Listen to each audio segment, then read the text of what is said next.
Well, the advisory committee voted 8-3 to recommend that if a family chooses to delay the shot, the vaccination series should begin when the child reaches 2 months of age. Well, a local health expert says immunizing newborns against hepatitis B is crucial to preventing infection.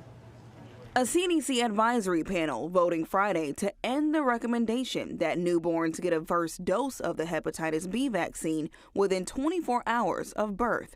The committee instead recommending it only for babies whose mothers test positive and in cases where the mom was not tested.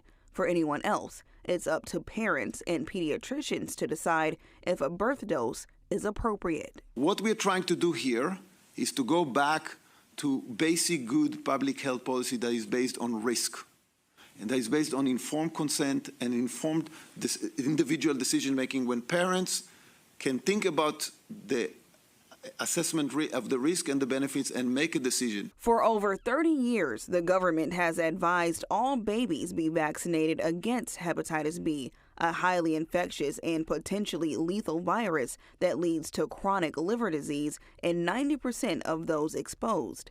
Health experts say the vaccine has prevented countless cases, yet New York State Health Commissioner Dr. James McDonald says Friday's vote will not alter the state's current guidance for hospitals. We still recommend newborns get the hepatitis B vaccine at birth. That's what the science shows, and that's what we've been doing for over 3 decades.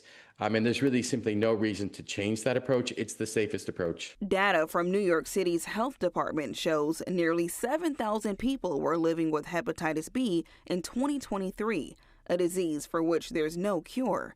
Dr. McDonald says the new vaccine recommendation was made without any new safety information and cautions it is dangerous. The highest risk time for your newborn to get hepatitis B is being born. Do not take that risk. 90% of the babies who acquire hepatitis B at birth become chronic carriers.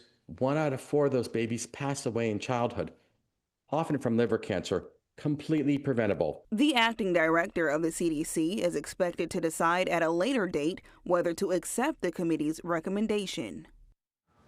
The New Jersey Department of Health is also continuing to recommend newborns and children receive the hepatitis B vaccine, with Acting Health Commissioner Jeff Brown signing an executive directive protecting the birth dose.